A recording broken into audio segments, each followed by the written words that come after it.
Welcome to Writer's Corner here at WIM. My name is Joe Villone, host of Visual Radio, and I'm here with Dr. Louis M. Cohen, author of No Good Deed, a story of medicine, murder, accusations, and the debate over how we die.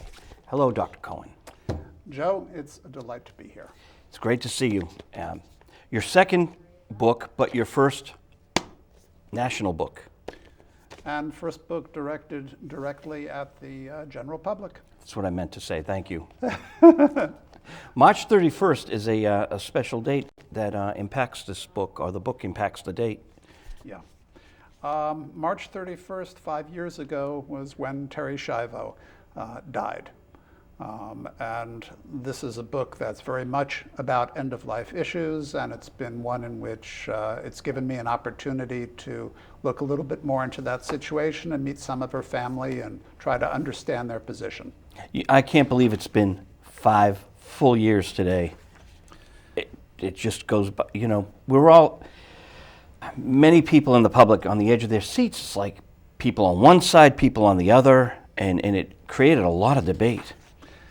It did at the time, and the interesting thing for me was to discover that the issues never went completely away. They're still there, and they're popping up in very different ways, but they're underlying the surface. I've got to ask you about the title of the book. The late David Brudnoy, I was blessed to, David would go to the same movie premieres I went to because he was a movie critic. Yeah. And I'm a movie critic, so I'd be sitting in the front, and David would usually sit like in the middle. Joyce Kulhaywick would be in the back. In the old days, you know, and you'd have it, and then the Phoenix and the Globe and everything. And I got lost, and David couldn't speak, and I was in the wrong subway because I usually drive. Mm-hmm.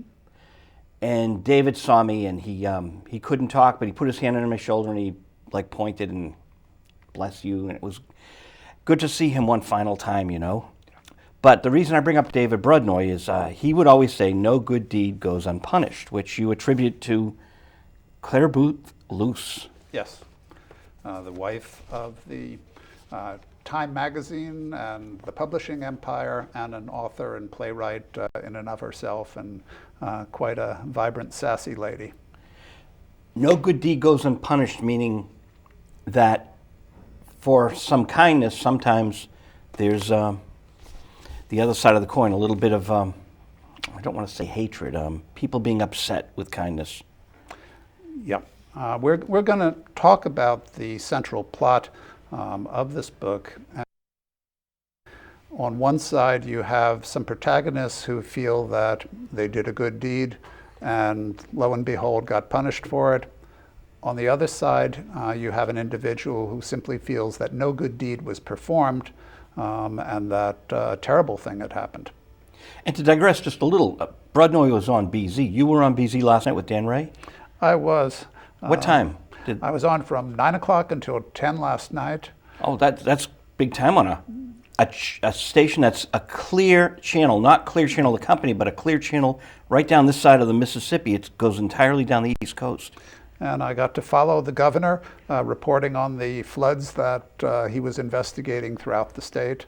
So it was really quite a thrill. But it was also a thrill to meet Dan Ray because I was so struck by what an engaging and compassionate man he comes across on that station. He's a veteran. He's been around a long time. Yeah. Step into David Brudnoy's shoes, big shoes to fill. Yeah. But I'm glad he's having authors on. That's a good thing. And this is TV. What was it like being on radio as opposed to TV? You don't see, you know, you don't see our audience either, but, you know, radio's such an instant medium. It is an instant medium, and certainly the format of the show you're talking about, where it's a call-in show primarily, you don't know what's coming next, who's going to be calling up on that line and what background they're from. I was thrilled. It just so happened a number of nurses called up, and this is a book whose protagonists were nurses or nursing staff. Interesting. It took you 7 years to write this. Yes. This was an endeavor of passion. When did you start, if I can ask? Well, I'll tell you how I started. I can tell you that better than what the date was. And how I started was kind of derived from the fact that I am a physician who has been interested for a long time in how people make the decision to stop life support treatment. And I had spent a fair chunk of time talking to other physicians and talking to patients and patients' families, but I'd never actually gotten around to talking to nurses, and had decided that I needed to redress that and to sit down one by one and do some interviews with some nurses and ask them their experience specifically of stopping the life support treatment of dialysis. And in the course of doing that, suddenly some stories were unfolded, including the central one in this book, which, again, like a phone call on the Dan Ray's show, came out of left field. Interesting. The reason I had asked the date was, since Terry Schiavo's been dead 5 years now, you started this before that whole thing. So what were you building on before that event happened? The nurses that you would discuss things with? Yeah. I mean, your question is, perfect in explaining a little bit who I am, because, as I said, I'm a physician, I'm a clinician, I'm a researcher, I'm a professor at Tufts School of Medicine, and what I also am is a palliative medicine physician, a palliative care physician. I don't understand the term. Okay. And it's a term that is just sort of coming into the parlance. There's a new specialty that's come up. And let me add the word hospice into it. So hospice and palliative medicine are all linked together. And what we're talking about are individuals who develop a specialty in two things. One is attending to symptoms that people have and doing what they can to help people to not suffer. And the second, which is very related, are all the issues attendant to people dying. And that is I pause because, it's a tough one to wrap my mind around. We don't want to think of death, My friend and I rescue cats. So we lost Tiger a couple of years ago. Just having to make that decision to end Tiger's life was really traumatic for me because I was so bonded with him. And I've had lots of cats, and I bond with all of them. But Tiger was very special. He'd hug me.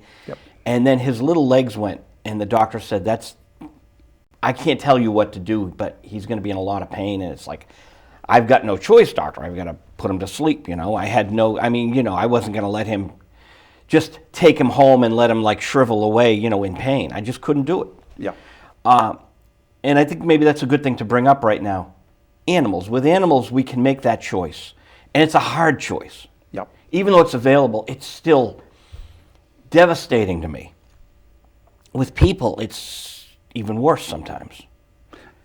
And I can see that in your face, and I know that the viewers are sort of shifting in their own minds, thinking about animals and how much they love them, but in truth, how much more important their loved ones are, who are family, and the kind of situations that all of us are going to experience in our lives as we encounter either illnesses on our own part or illnesses of loved ones, and just what are our limits in terms of what we can do. Quality of life. Yes. And does this book address quality of life? It does. And it addresses it, again, from the standpoint of palliative care, which puts quality of life really on a pedestal and says that people themselves, people and their families, are the ones who are in the best position to judge what is a reasonable quality of life, and that they should have as much say as is humanly possible to make the decisions that are important when it comes to medical care. I wouldn't know what to do with the Terry Schiavo thing. I just, it costs so much money to keep someone on life support. But then other people have been resuscitated.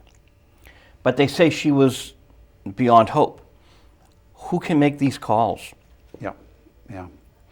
Well, that was an incredibly complicated situation made all the more complicated because you had family members, on one hand, her birth family, the Schindlers, taking a certain stance, and you had her husband, who was the individual according to law, who ultimately was the one who got to make a decision, and it was a decision that her birth family was totally opposed to. And you also had such a high level of politics I've never seen over that issue. Yes. Probably the ultimate case of politics getting involved in family business. When the President of the United States interrupts his vacation, a man who's notorious and beloved perhaps for enjoying his vacations as much as he has, to rush back to Washington to sign a law saying that they can't pull a feeding tube on Terri Schiavo, we've really reached the top of our government chain. But that was a president who thought nothing of killing people on death row or, lying us into a war. I don't mind saying that. Yeah, yeah. So this right to life, he thinks nothing of being the executioner. That's right. That's right. And it's the complexity that we can almost never disentangle, that the very people who will maintain, for example, pro-life stance are the same people who very often will stand up and say, yes, let's execute the people who we find guilty of murder. Tough calls. I usually read my books on the treadmill. And this morning at 10:17, I looked at the clock. The UPS man is walking up the steps, so I open the window and say, hey. He hands me the book through the window. So obviously I haven't had a chance to read it. I like to be honest with the audience. Some of the books I get to read in advance, some I don't. But this is good. I don't mind that I can ask the author, did you go to Italy to write some of this? Yeah, in fact, I was very fortunate. This book was one that caught the attention of the Rockefeller Foundation, which sent me to Italy for a month. I wasn't sure if it was for this book. Yep. It was? Yep. Oh, good. Yeah. So what is that? That's like an award or a grant? Yeah, the Rockefeller Foundation has a thing called the Bellagio Residency, in which it selects a dozen scholars from different disciplines, musicians, artists, writers, and puts them up, I'm almost ashamed to say, in a villa in Italy without the distractions of real life, and gives them a chance to work on various projects and to cross-pollinate with different ideas that they might have. Don't be ashamed. I can just tell flipping through the book, you work hard, so, and these are interesting topics, so you deserved it. And my next question about it is, did you get to go into any parts of Italy specifically for the book, or did you choose to?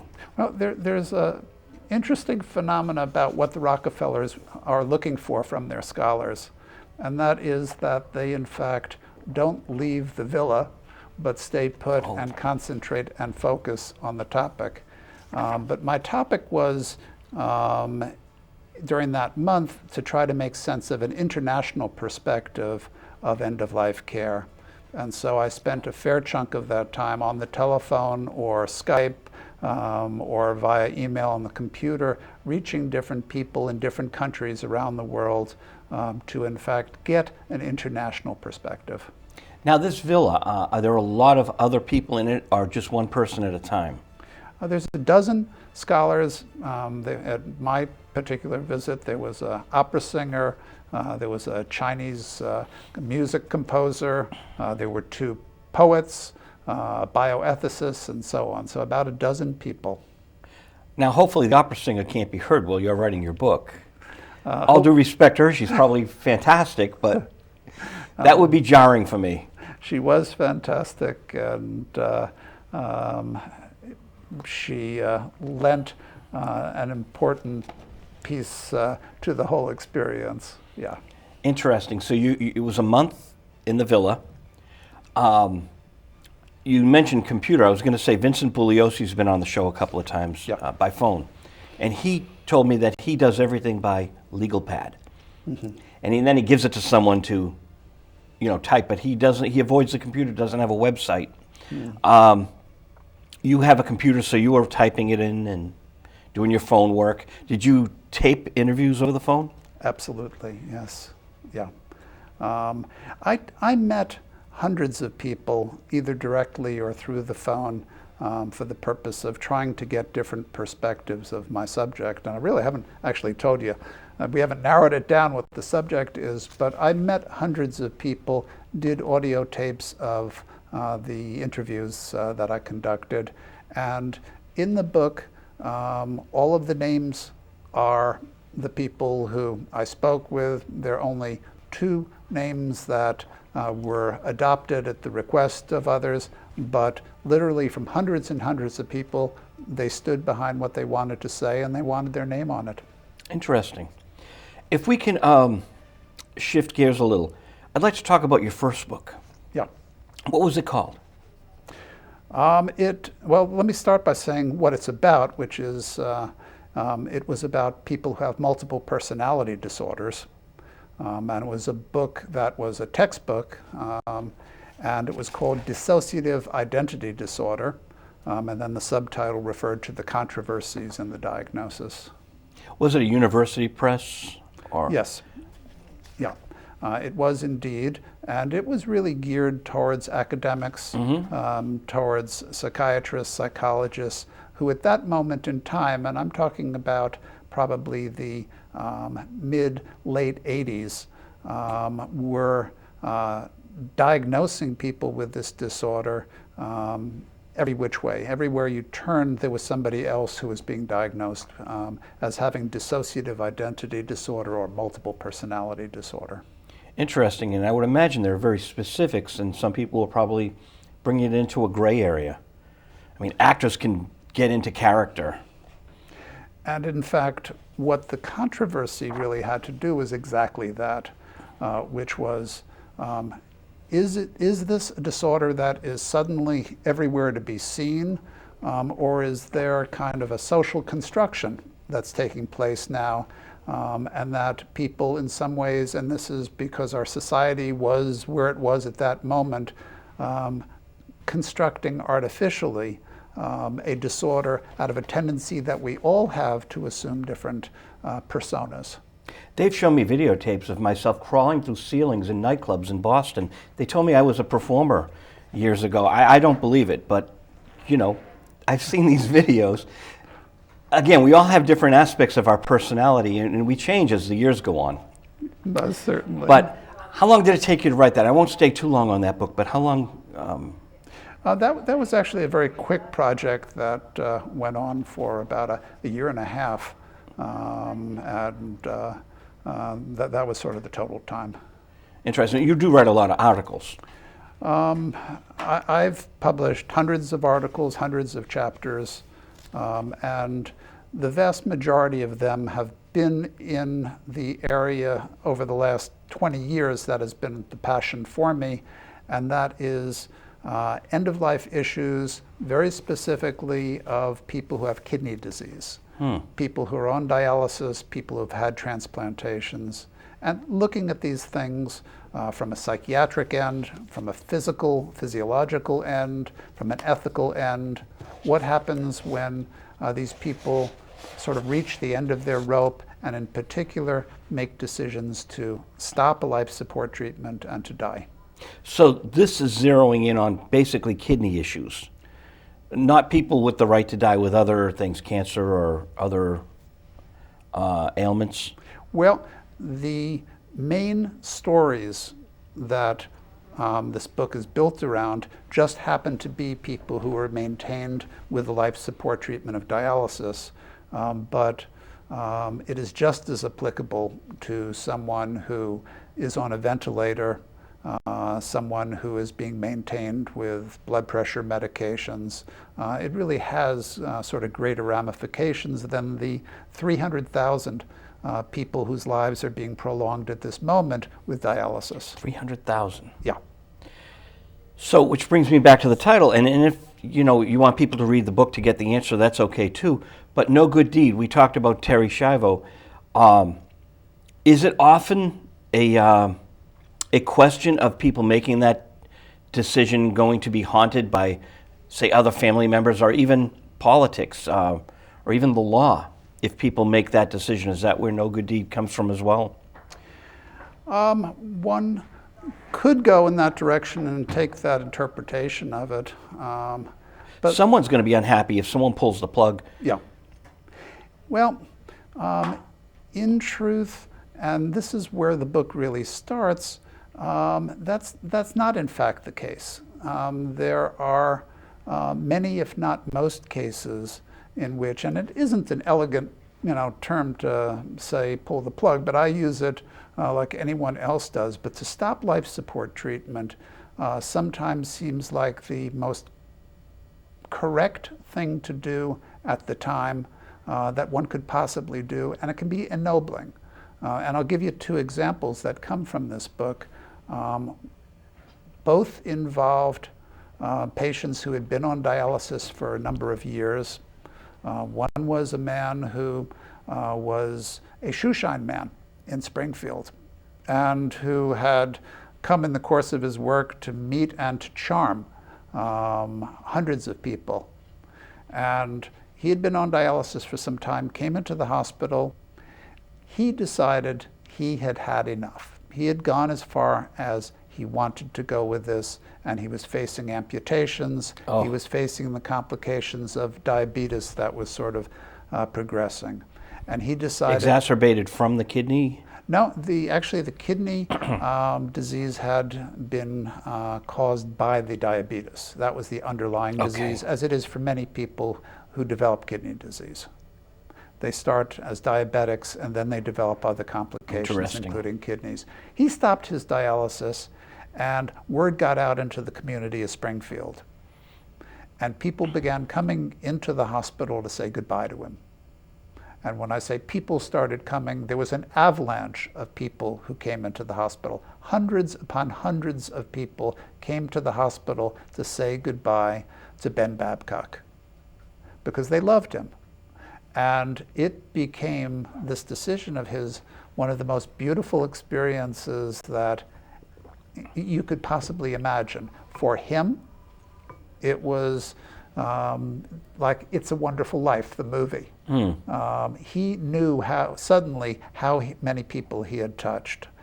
For his family, again, moving experience. For the community, an opportunity to say goodbye to someone who they cared for. And for the staff who had taken care of him for many years, again, sort of an opportunity themselves to come on in. So with jazz playing in the background all the time, because he was a jazz aficionado, this man died having stopped his life support treatment and dialysis. And rather than anybody feeling regrets about it, it was something that uplifted everyone who was involved. Was it a painful end? No. It was not, and it is not usually for people who stop dialysis. It's something that there's a gradual loss of consciousness after a few days. One slips into coma, and one goes with relative peace, and in his case, certainly with a lot of peace. C. David Heyman was on our show maybe about 8 months, a year ago. He wrote Bobby and Jackie, about Bobby Onassis and Bobby Kennedy and Jackie Onassis, Bobby Onassis. They were bitter rivals, if you will, or enemies. But when Bobby Kennedy was dying, he was in that state where someone had to make the decision, and Ted Kennedy didn't make it, and Ethel didn't make it, and it says in the book that Jackie Onassis went in and she signed the form, and she's the one who gave permission. Yeah. So it's interesting, with a major figure like Bobby Kennedy, reading it in black and white, what happened. It's important. We don't want to go there. Like I said, it's like one of those things. It's like, I love talking to authors. I like talking to you. The topic is unnerving. It is, but the more we can talk about it, the less unnerving it's going to be. The more we can get on the same page about these things, the clearer such decisions are going to become. And when you take a large family, as you're mentioning with the Kennedys, a prominent family, a very Catholic family. There are going to be a whole bunch of factors that are going to come into play, and there'll be people that may divide on different lines. And certainly, again, the Schiavo case, as you mentioned, which the death happened today, was one of those cases in which families absolutely split. But those are the ones that I think end up, even now, to be the exception. And certainly my hope is that as we sort of progress in time and we're more able to talk about these things, you look at somebody who's dying, and after a while it becomes kind of obvious that there's something unnatural about what we can do to merely keep them breathing, merely keep their hearts going. Or at least, again, that's the stand that I came into thinking about writing this book. And I got to tell you, what the book brings up, though, and lays out is another stand as well. Do you have a website, Doctor? We have set up a website for the book. There's actually two. This is published by HarperCollins, and they have an author page, and it's possible just to go on the HarperCollins website and it will connect. But No Good Deed Book, the book. No Good Deed, the book. No Good Deed, the book. .com. .com. We'll bring you to your page so people can correspond with you. And I would very much like to hear what people have to say. NoGoodDeedTheBook.com. You can correspond with Dr. Louis Cohen about his book. You can talk about his previous book. We've only got a couple of minutes left. Is there anything else we left out that we should zero in on? Well, we probably should zero in on the central story of this book, because unlike the Schiavo case, in which you had a dispute between family members as to whether or not to stop the life support of pulling a feeding tube, this book is about two nurses who participated along with the family, the doctors, in stopping the life support treatment of dialysis, and who, after the patient died, one of the nursing assistants at the hospital felt uncomfortable about what happened, approached the district attorney, and said that she felt a murder had been committed. Whoa. And so the reason that murder is there in the subtitle is very much because a full-fledged murder investigation was launched aimed at trying to determine whether the two nurses had killed this patient. And I said murder accusations without the, like a comma was there, story of medicine, murder accusations Yep. in the debate over how we die. Wow. Yeah. And I'm glad to talk about the debate over how we die, but the central piece in this book is what happens to two nurses who do what they think was the right thing, and then kind of out of left field, they discover that there's somebody who feels quite to the contrary, that they've committed a crime. And you have a district attorney who's going to take it seriously and going to investigate them, and they're going to be facing all the potential consequences of such such an act. The landmines that, the legal landmines that they'd have to go through. Yeah. And in turn, what I found was that they're not alone among medical personnel who have been accused of murdering patients. That there are a number of doctors who I interviewed in different states who had been accused and sometimes even found guilty of murder before the justices were able to take another look and throw the cases out. Wow. There were other nurses who had lost their jobs. And what it speaks to is, and this is where you started really, the underlying conflict that goes on in our society, even 5 years after the death of Terri Schiavo, between what's the right thing to do as people approach the end of their lives, how far should we go in terms of offering them artificial props, artificial life support treatments, technologies to keep those bodies going. Wow. How are we doing out there for time? Because sometimes we do a 60-minute show. Is this a 30? This is a 30-minute show, so as the Oracle in the Matrix says, our time is up. And no good deed. Dr. Louis M. Cohen, thank you so much for being on the show. This was a great pleasure for me, Joe. I enjoyed meeting you, but also a chance to talk to your audience about this. And if they want to get in touch with me, I hope they obviously get a chance to read what I think is a pretty moving and fast account of an interesting and personal story.